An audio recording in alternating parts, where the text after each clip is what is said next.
Ciao! Tomorrow Julie and I are going for a picnic with the family, and I've decided to make a focaccia because it's something that we can eat cold and taste delicious as well. But I will be doing something different. I will be attempting something that I've never tried before. I'll be doing a chicken parmigiana inside the focaccia, and hopefully it will turn up okay. So let's make a start. So I've got 350 grams of plain flour here, and I'll dig a little well in the middle, and I'll pour 200 milliliters of normal cold water, followed by 1 teaspoon of salt, and I will also be using a couple of normal dessert spoons of olive oil as well. 1 and number 2. This is easy bake yeast, what you get normally in the little sachets you buy from the supermarket. I'm using 1 teaspoon, which is approximately half or 5 grams, and I'll put it in. And using the end of my spoon, I'll start mixing it together. This is a very simple and easy recipe. I've made a focaccia before. I think I've used spinach and sausages. It's in the channel as well. And the process is incredibly easy and only takes 15 to 20 minutes for the dough to get ready. So I've been mixing for a good minute, and all of the water has been absorbed by my flour, and you will see that it starts getting a little bit difficult to mix, and that is when you can take it out of the bowl and put it on your worktop.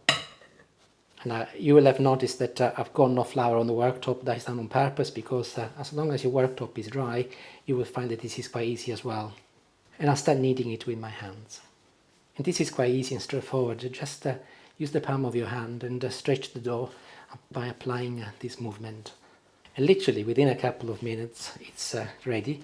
So I'll make a little ball. I'll place it back in the original bowl. I'll put a cover on, or you can use some cling film, and I'll leave it to rest for 15 to 20 minutes. Very, very important that you leave it to rest, as this will make the dough very elastic, which is essential for when we make the focaccia later. In any case, it's not a problem, as there is plenty to do in between. At the moment I'm dealing with the aubergine, and I'm slicing it in round circles, and each slice is approximately 1 centimeter. And I'm using a bread knife, which makes it much easier as a job. I'll pour a little olive oil in a frying pan, and using one of the aubergine, I'll just spread it across the base, and I will add the rest. Even if they do not all fit in properly, I'm going to be squeezing them in because they will shrink, and that's perfectly okay like this. Whenever I cook aubergines like this, I always start them on a very high heat, on the maximum in my case number 9.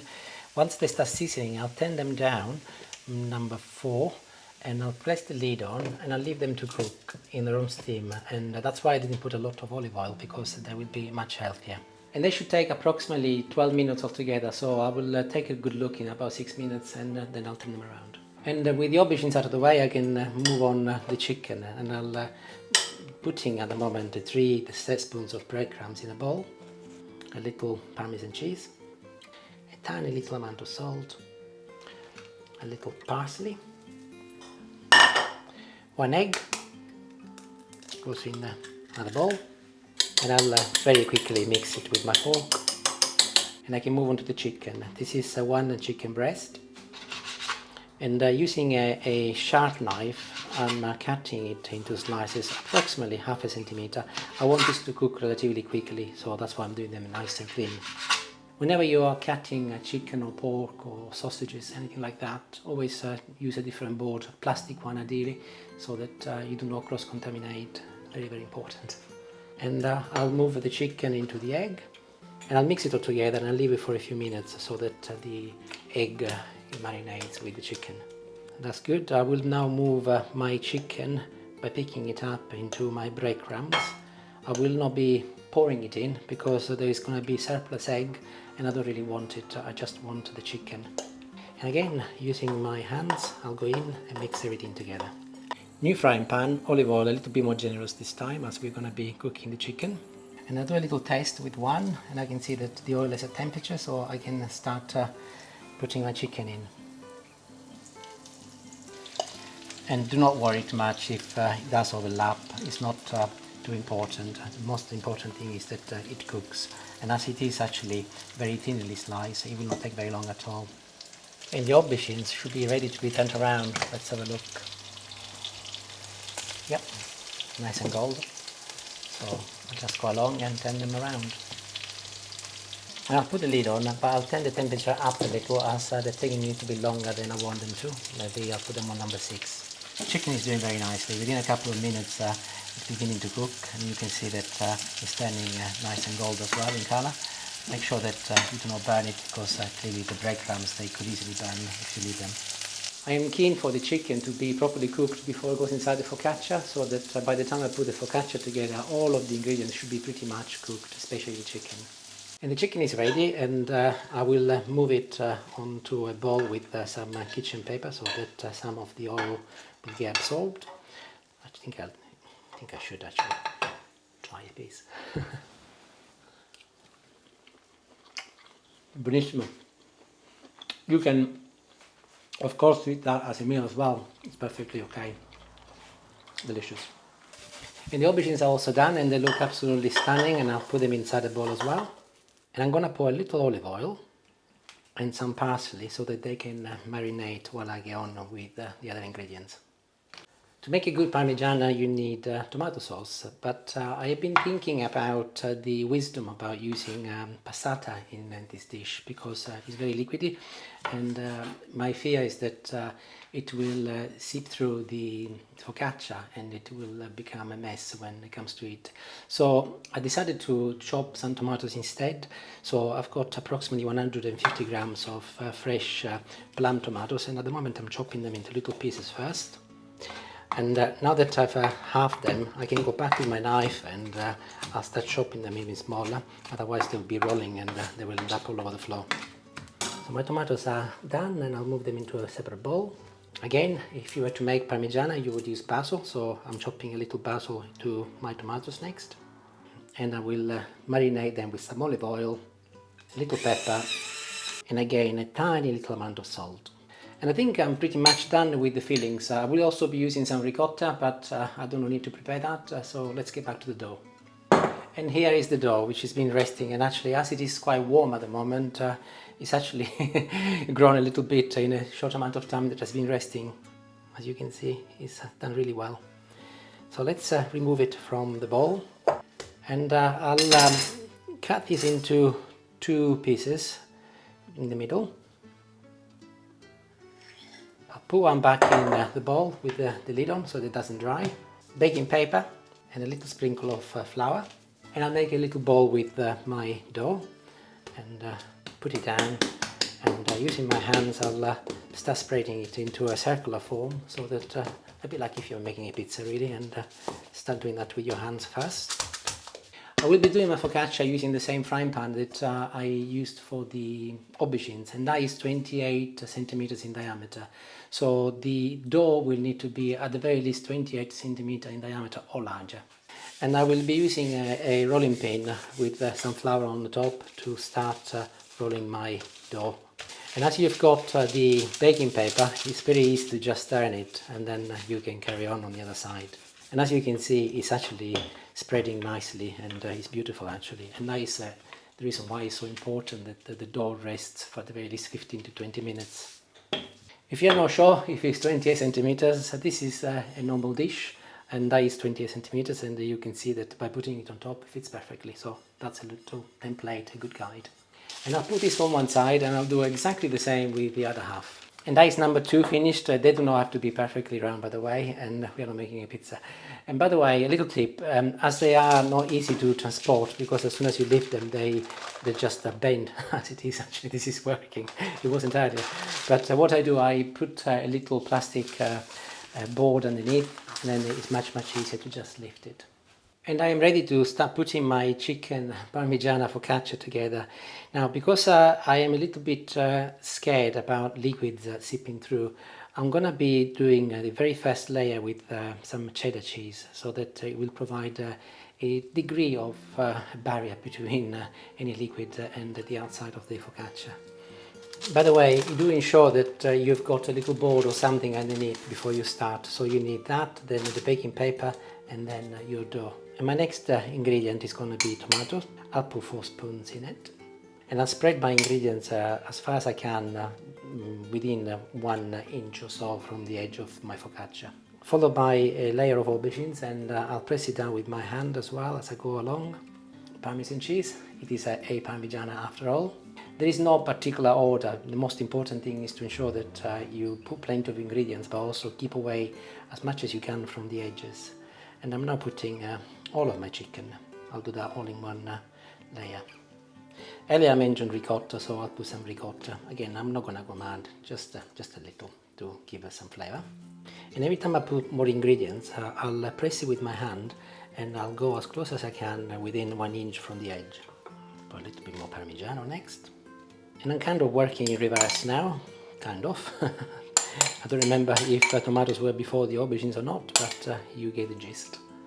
A few more aubergines at the top here. And I'll finish it the way I started with some more cheddar at the very, very top. This is the other half of the dough. I've got a little board underneath, so I'll just place it on top of my focaccia, remove the board, and I will adjust it so that it covers the entire surface. That's it. And remove the paper. And using my fingers, I'm now sealing the top half of the dough with the bottom half. That's why it's so important that you leave that inch of spacing with the ingredients. And using a fork, I'm now going round to ensure that it is properly sealed. And to make sure that it is properly sealed, I'll fold it on itself. And if you worry like me, you can go back with the fork again to ensure that it is really, really properly sealed. And the focaccia is ready to be cooked, so you might be wondering how is he going to put that in the pan. I'll show you. So this is the pan I used before, and it's lovely and clean and very, very dry. And what I do, I put it upside down, and by now you will have guessed that it's the same size as my focaccia. And because I've got a little plastic board underneath to help me, I can put my hand underneath and very gently turn it around, remove the plastic, and peel off the baking paper. Wonderful. And this is ready to be cooked now. I'll give it one final shape with my spatula so that it looks presentable, and I'll put it on the hob. My cooker is induction, and I'm going to be putting the temperature to number 4 out of 9 as a setting, and I'll put my focaccia on, and I will immediately place the lid on. And it is important, by the way, that no condensation is created. So I will leave it here for 5 minutes, but I will be checking it in between to ensure that no condensations comes on the lid. And if it does, I'll wipe it off. So I'll leave it there and I'll leave it for 5 minutes. All of the ingredients are cooked. So this is to ensure that the dough cooks, but also clearly all of the ingredients inside the focaccia, they'll blend and fuse together as well. And that's been on for about 5 minutes, and yeah, that's good. That is a very good sign. If it moves, it means that there's a nice crust underneath. I'll leave it for another 2 or 3 minutes and then we will turn it around. And I think I'm ready to turn it around. I've actually turned the temperature up a little bit higher to give it a golden color underneath. And look, this is what I was referring to. See, this is the condensation. Make sure that you wipe that off so that it stays dry. This will be slightly sticky, because obviously there is water that is evaporating. And to turn it around is actually quite simple. I'm going to place a little flour on a dish. I'll put the dish on top of my focaccia, and I'll just turn it around. And there it is. It's looking really, really nice. And I'll put the lid back on, and I will leave it to cook gently again on number 4 for another 5 to 6 minutes. And it's been now cooking again for a further 5 minutes, and I'm going to, yes, smells like pizza. It does actually. And you can see that it's moving nicely. So again, there's a nice little crust on the other side. And what I'll do, I'll leave it on number 4 for 1 further minute, and then I'll turn it off, and then we will see what it looks like. Now this is quite a bit of a beast, so I need to be careful as I get it out. So I've got a little wooden tray here, a little bit of wooden board, and I'll see if I can just slide it on it. Voila! And actually, if you look underneath, there is a little leak, but I'm not too worried because this is gonna be cooling down now. I mentioned at the beginning that this is for a picnic tomorrow, so I will let it rest for most probably about 40 to 45 minutes before I will even attempt slicing it. If you were doing it at home and you wanted to eat it straight away, I would recommend that you leave it to cool down for 10 minutes and then you can slice it. You will find that it's easy to slide. But in my case, I'm going to do several slices, and I prefer to leave it until it's really, really cold, because tomorrow it needs to be we need to be able to hold it. So I'll see you in about maybe an hour, so that in the meantime it'll cool down completely. And I'm back. It has been resting actually for 90 minutes as we have had our dinner, and it feels nice and compact, and it's warm, but not a problem at all. Now, I might be a little bit sad, but I'm thinking about my thumbnail, so that hopefully I'll get more people to click on this. And I have got an idea, so I'm putting a glass in here and I'll cut around it. And also I need to do some slices anyway, so this is likely to be easier. And I'm happy that my knife is touching the wood, so that is good. I'll see if I can take it out. Perfect. I'm doing some slices ready for tomorrow, but also I want to see what it's like, of course. And let's take a look at one. Very gently I'll move it out. And here is my chicken Parmigiana Focaccia. And to finish the picture, I've made a little, tiny little Parmigiana. I've reserved a little piece of aubergine and ricotta and some tomato and basil, of course. Time for a taster. Indeed, time for a taster. And actually, not the most elegant thing to eat. But actually, if you look, I've got a piece of chicken, some aubergines, and everything is in there, so it's an ideal piece.